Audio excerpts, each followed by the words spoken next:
hindi talaga agad ganoong nagiging maayos ang lahat pag meron kayong inaayos na ayaw mapapasako sa Diyos.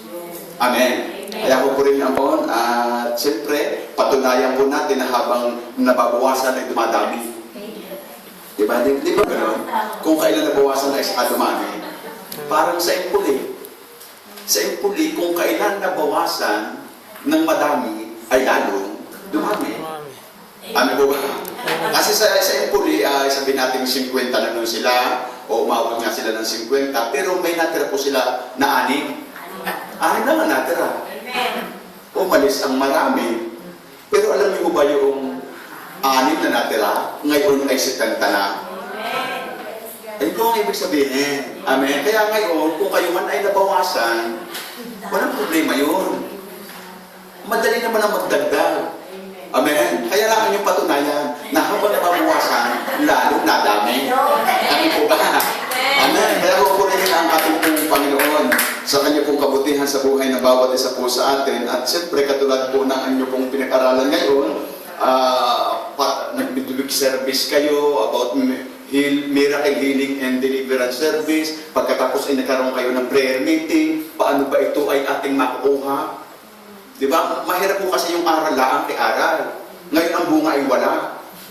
Amen po ba? Kaya dapat po natin maintindihan. At nga po ng aming pinag-uusapan, marami ka po kasi ang mga pastor na kung saan hindi tinuturo ang tama. Para bagang ako ay nag-iisip, Panginoon, ang panalangin ko palagi, Panginoon, pagpalaan mo po ang kabuuan ng Region 3, ipinagkatiwala mo po sa akin. Pero ang sagot ng Diyos mali naman niya kayo sinasabi. Ay, ang panalangin ko pagpalain, ay ang sagot ay mali eh. Pag hindi itinuro, ang unang dapat ituro. Paano? Amen po ba? Kaya dapat pala una mo nang itinuturo, palalimin ang pananampalataya ng kanyang mga anak. Pero sabi din naman sa Bible, hindi na rin pananampalataya ang pinag-aaralan. Kundi pagsunod na. Amen po ba? Ayaw ko po rin ang Diyos na buhay, katulad po niya, kaya po kami nagpunta rito, maaaring alam po ng bawat isa, upang makipag-usap sa may-ari ng lugar na ito. Upang ito ay bilhin. Amen? Kalakas ng loob ba?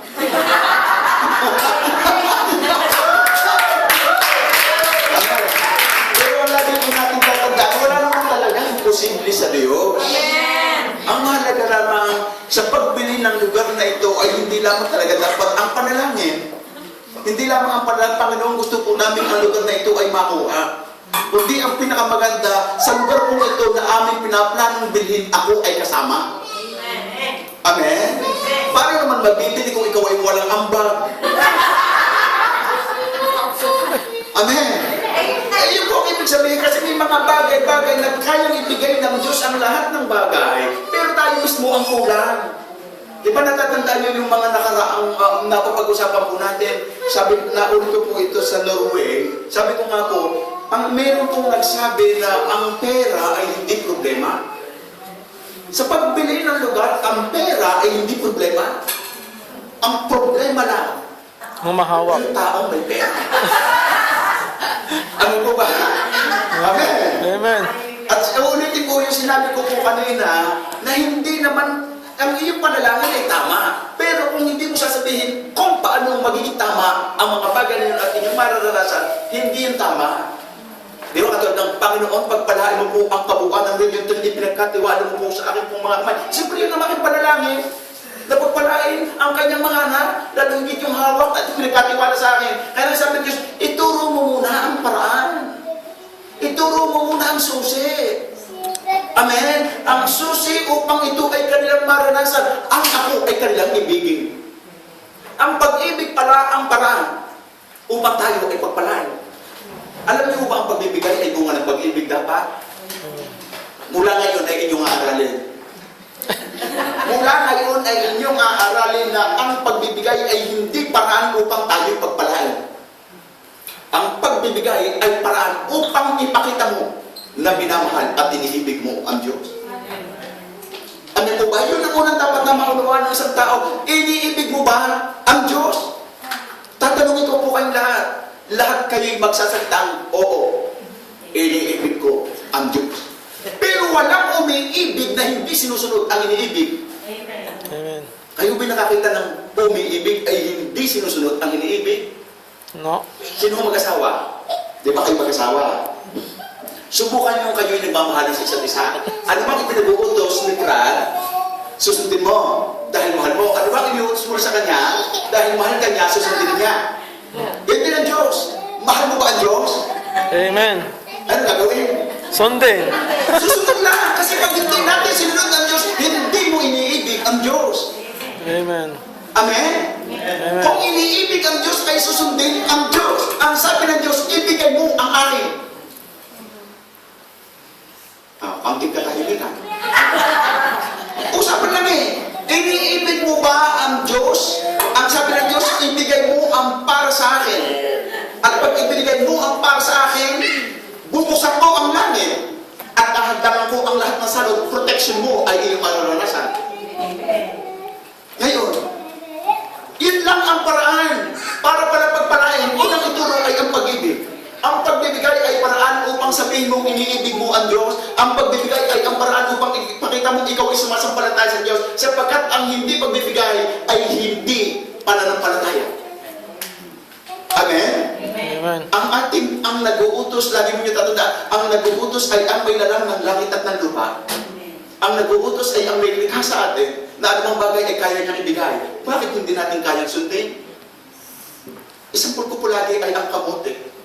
Ang kamote, pag iyong pinutulan, ano nangyari?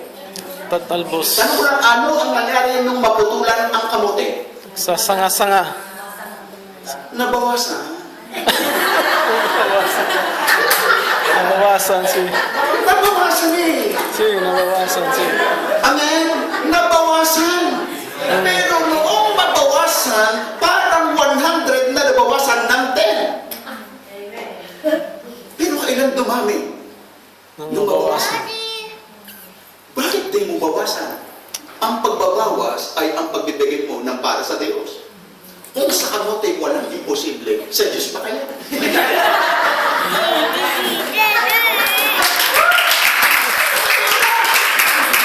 Nais ng Diyos na tayo ay pagpalain. Nais ng Diyos na ikaw ay maging kasama sa pagbili sa lugar na ito. Huwag kayong matatakot. Matakot kayo pag ako ang may utos. Pero pag ang Diyos ang may utos, huwag kayong matatakot. Ang Diyos ang may utos. Ang Diyos ang may sabi.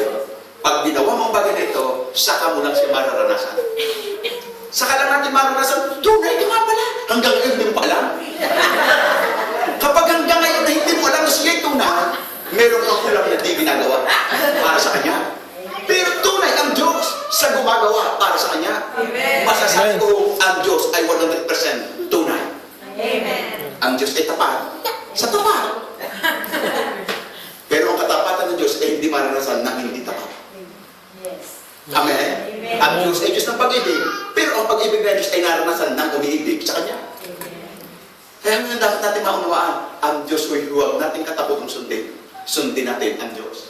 Sa aklat po ng Exodus sa chapter 4, si Moises ay may hawak na tungkod. At ang sabi ng Diyos kay Moises, ihagis mo ang tungkod.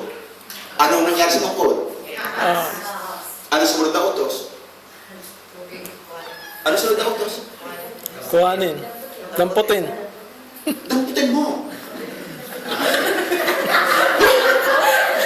Di ba kayo nagbasa kayo mga sumagot eh? Ano ang utos? Hindi itapos. Damputin. Damputin mo, hawakan mo sa buntot. Kayo kaya ang utosan. Kayo kaya ang utosan damputin mo sa buntot ang ahas. Anong gagawin mo?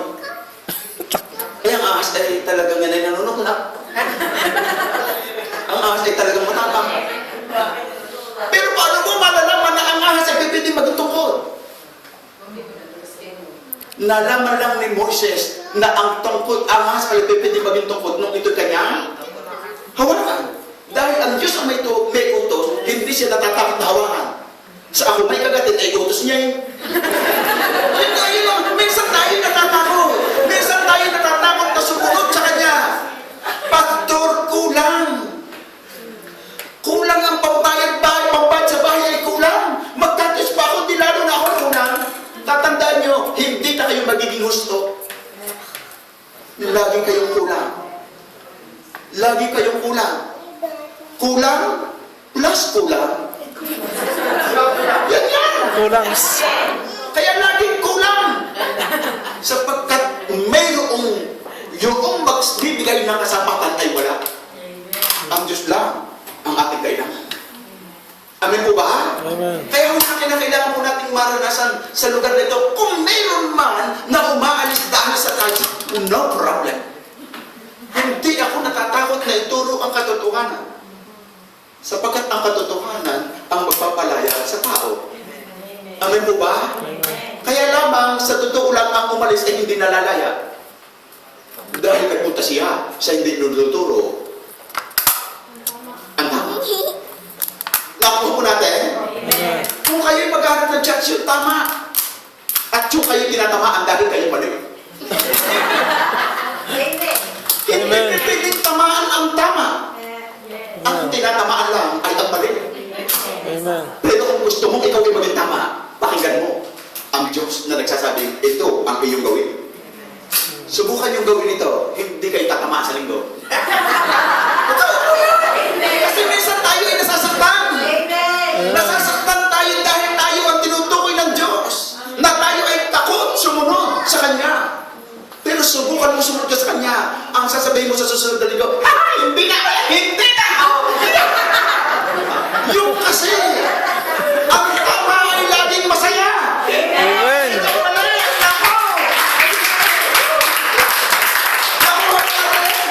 Ang tama, hindi lang pinag-uusapan ay ang pagsunod sa tansya. Kapag tayo namumuhay sa tama, wala kayong takot kahit saan kayo magpunta. Amen. Yan ang sinasabi ko. Di ba minsan ay nakakatakot yung kayo sumakay ng bus na walang ticket? Ay, doon na mga walang nakaupo, pero takot. Hindi nakaupo. Ay, bakit? Mali. Pero subukan mo ikaw ay may ticket. Subukan mo lang na ikaw ay may ticket. Gusto mo maghanap ng kung sino ka tayo, ikaw ang umupo. At pagkatapos, pag may sumakay na inspektor, pag may sumakay na inspektor, hindi pa ikaw tinatanong sa mga, what? Amen. Hindi ang usapan ngayon, kapatid at kaibigan. Kaya ang usapan ngayon, permiti niyang maging tama ang ating panalangin. Pagpalain mo po ang mga taga-pisa dahil siya'y tapat na sumusunod sa inyo. Pero paano ko sasabihin pagpalain kayo kung ang susi hindi nyo ginagamit? Sinabi ko na kayo ng susi. Sinabi ko na ang paraan para kayo ay pagpalain. Sinabi ko na ang paraan para kayo ay maging masaya. Pero kapag ito hindi nyo ginawa, kulang. Amen! Pero tayo yun eh. Tayo ang pagpapalain. Tayo po talaga ang pagpapalain. Amen po ba? Hindi ka mapipitin pagpalain. Iba, ikaw muna. Alam niyo ba sa Diyos ang kapurihan? Amen. Kami yung hindi nagtatides. Kasi ang tithes ay 10. Amen? Kaya amin yung tithes ay may 20. Sa Diyos ang kapurihan. Bakit? Sa Diyos ay walang itatago. Pag kulang ang iyong tithes, alam niya yun. Kasi may sobre nga, kulang naman talaga eh. Kulang mo bakit nakatapos ng grade 6, hindi pa rin magpinta. Ang kita ay 1,000 ay binibigay ay 50. Ano yan? Pero alam ng Diyos kung ang aming ibinigay ay kulang o sobra.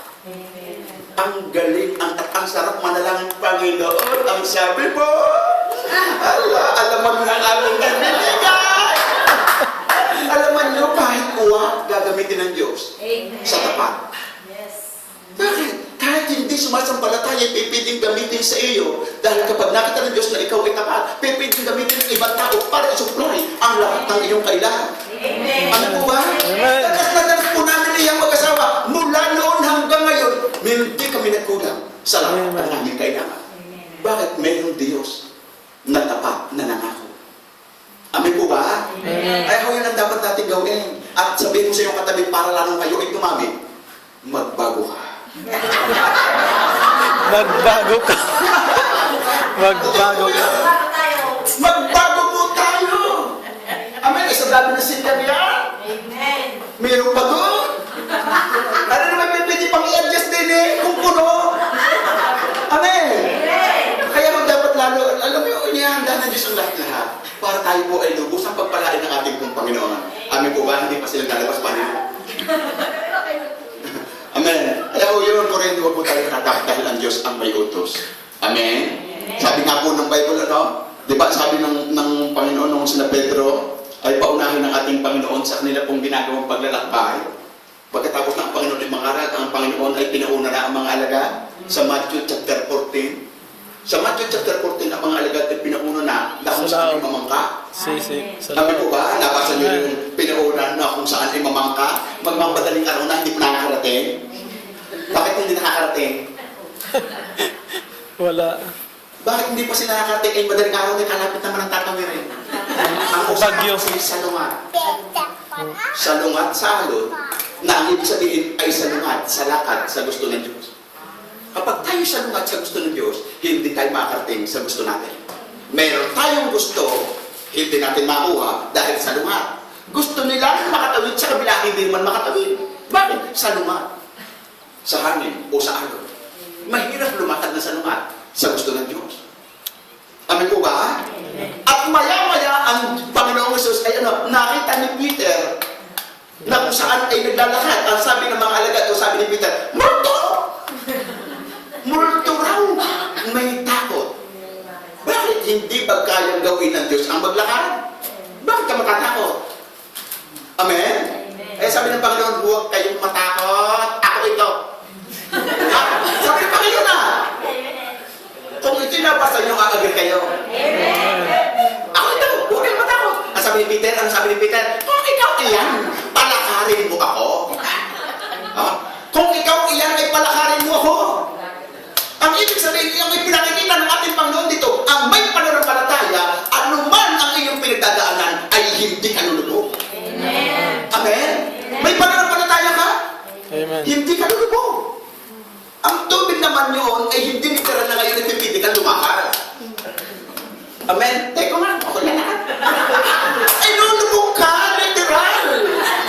Pero ang usapan, tubig ay hindi ka lumubog. Pero dapat ikaw ay lumubog sa problema ang iyong dinadala. Pero hindi ka ngayon lumulubog sa problema ang dinadala dahil meron kang pananampalataya. Yun ang pinakikita roon. Amen? Kaya sabi, palakarin mo ko riyan. O sabi ng Panginoon, humakbang ka. Kailan nakakabang? Kailan lumakad si Peter? Kailan lumakbang? Nung ang kanyang paningin ay nakatuon kay Jesus. Amen. Di ba? Nakatingin siya kay Jesus. Naniwala siya kay Jesus. Kaya na siya ay lumakad. Ay, nung may alo pala kayo. Nawala ang focus sa Panginoon. Napapokus siya sa alon at siya ay unti-unti lumubog. Bakit? Natakot ulit. Ang takot ay naglulubog sa tao. Ang sabi naman ulit ni Peter, tulungan mo ako! At tinigabot ang kamay ng Panginoon. Sa humihingi ng tulong, ang Panginoon ay naandyan. Amen. Amin po ba? Amen. At nasabi ng Panginoon, kalit naman ang inyong pananampalataya. Alam niyo ba na kapag ang pananampalataya maging kasagin lakiman ng buti ng mustasay, magagawa niyo na ang lahat ng bagay na sasabihin niyo sa puno ito na si Kumuro ay matalim ka sa kaligtaan ng dagat at susunod ang puno. Ibig sabihin, kapag ang tao pala may pananampalataya, kaya mong kalabanin ang lahat ng sagabal sa iyong buhay. Amen. Lahat ng hanlat ay pipindi mong out in Jesus' name. Amen. Ay, paano masasabing out?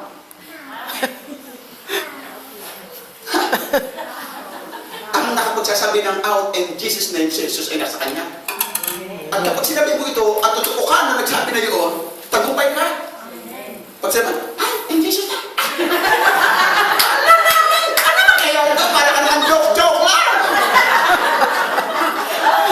Pero hindi nyo gawin. Kapag ang isang tao ay may pananampalataya kasing laki man lang ng butil ng mustasa, kaya niya lang tumawid.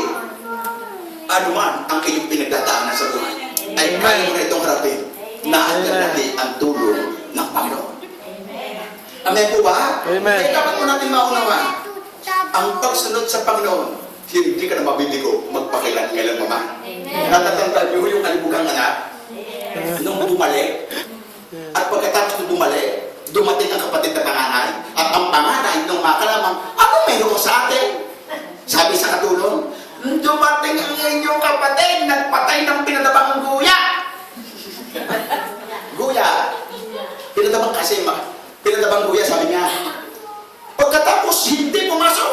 Galit. Pumunta ang ama. Ano kung nangyayari sa iyo at ikaw ay totoong nagagalit na? Sabi ng anak na panganay.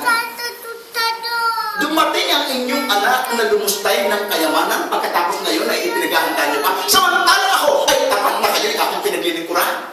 Kayo'y tapat na aking pinaglilingkuran ni Kambing. Hindi ko naman lamang ako ipinaghanda. Ano sabi ng ama? Lahat ng akin o lahat ng narito at ang lahat ng akin ay iyo. Bakit? Lahat daw ng nasa, sabihin ito, lahat ng sa Diyos ay nasa kanyang anak.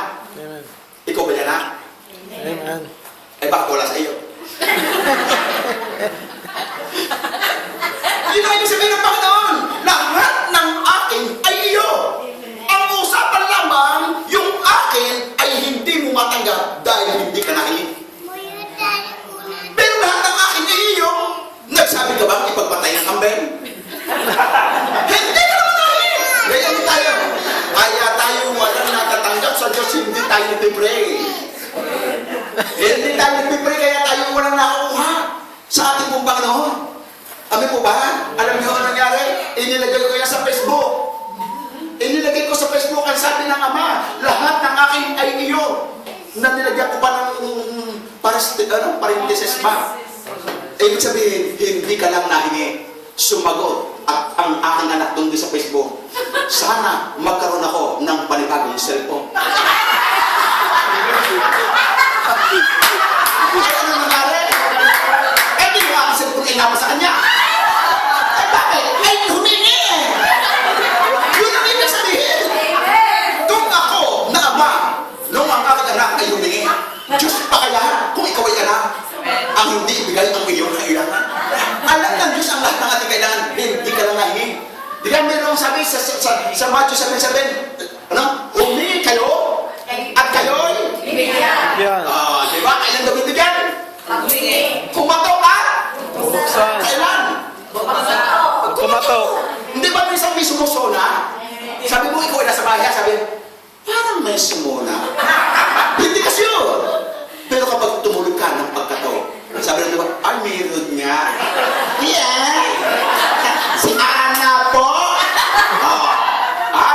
Benny. Yung ibig sabihin, tuloy-tuloy na paghangi, tuloy-tuloy na pagkataw, at ang humahanap daw ay nakasusumpong. Amen. Hindi naman talaga makakahanap ng trabaho ang tulog.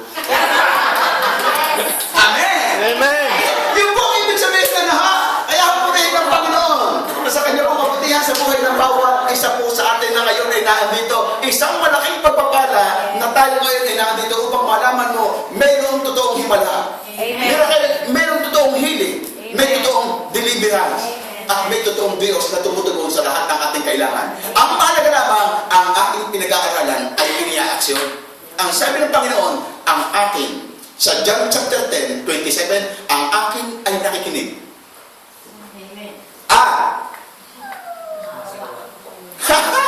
Tatandaan niyo ha! Hindi lang nakikinig! Sasagawa. At gumagawa. Kapag ang napakinggan ay ginawa, yun ang tunay na magkasama.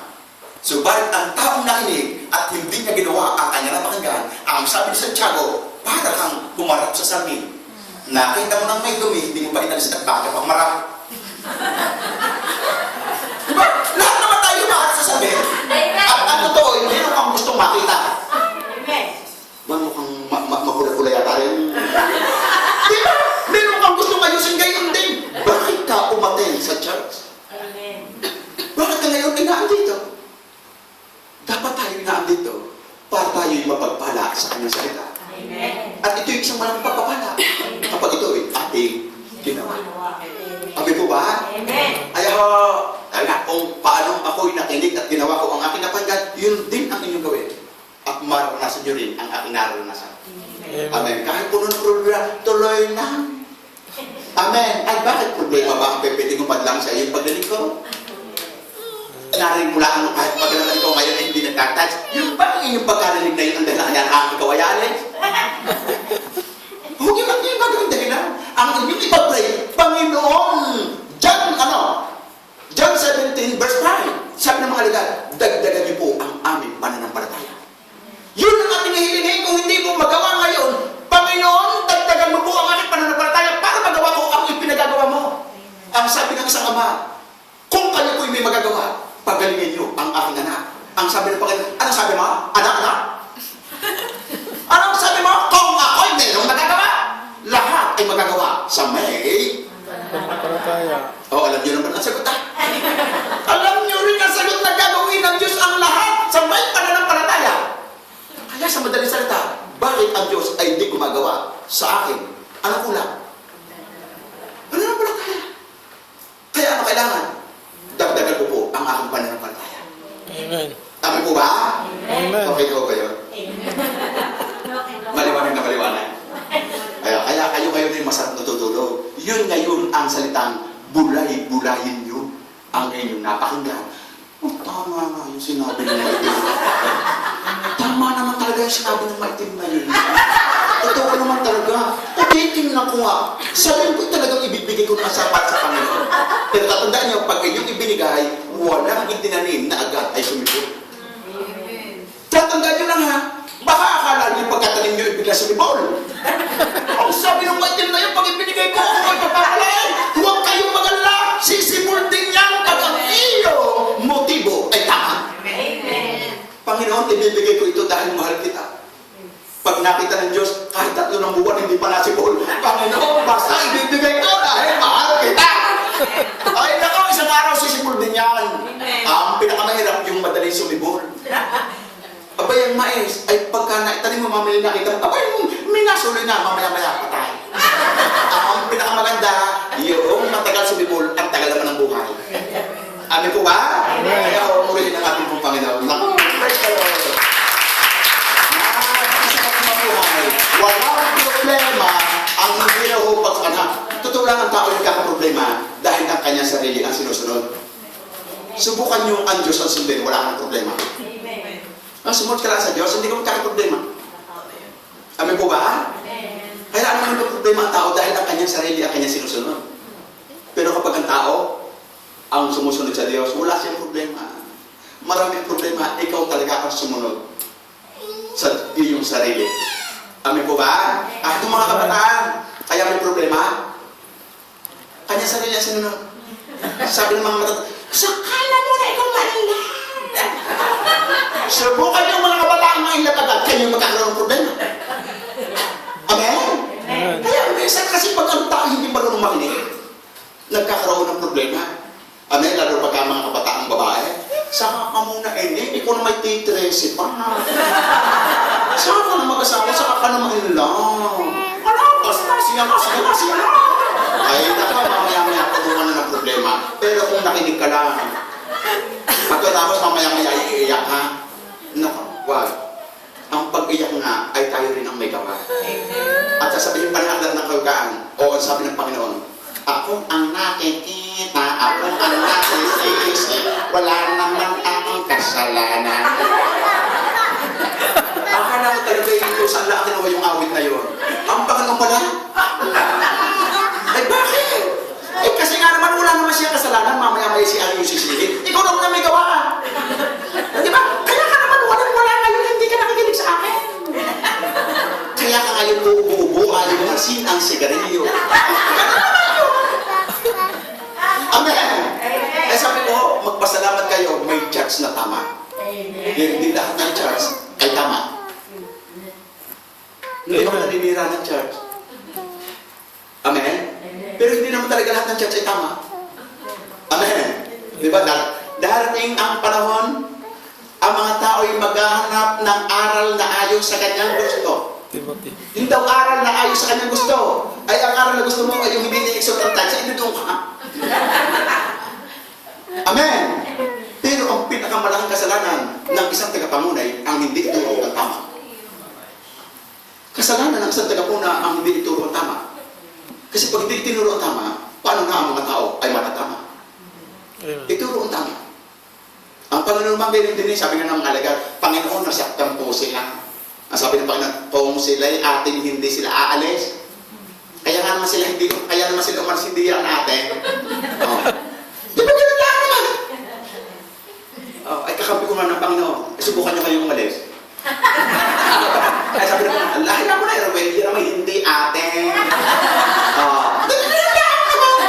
Pero ang totoong, kahit na medyo masakit, ay tumatanggap.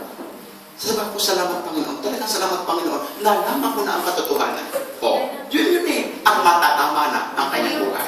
Amen? Kaya umuwi ng Panginoon sa kanyang kabutihan, sa buhay ng bawat isa po sa atin. At we believe na sa kanyang isang tanigin po narinig, tayo po ay kanyang pong pinagpala. Amen. Tayo po isang daling manalangin at nasa pong panalangin ng inyo pong mga buhay. Dakilang Diyos na nasa langit, makapangyarihan sa langit. Diyos na ang oras na ito itinakda mo.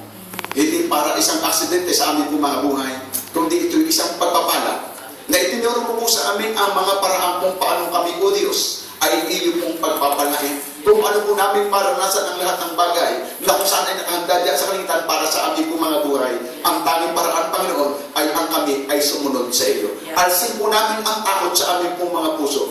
Kaya naman salamat ng marami ng iyo pong mga anak na ito na kung saan ay nagtungo sa lugar na ito upang ipakita inuuna nila ang iyong kaharian at ang iyong katwiran. Patunayan mo naman po, Panginoon, ang iyong pong salita. Kaya naman ay hindi mo po pagkukulangin ang lahat ng iyong pong mga anak na ito. Kaya naman salamat ng marami, itininiwala ko po, Diyos, ang iyong pong mga anak na kung saan, O Diyos, magkaroon ng katuparan ang iyong pong salita na makikita ng marami pong taong iba talaga ang kumikilala sa iyo. Kaya naman salamat ng marami, higit sa kanilang pong inaasahan ng Panginoon, ang dalang kong ipagkaroon mo sa kanilang pong mga buhay.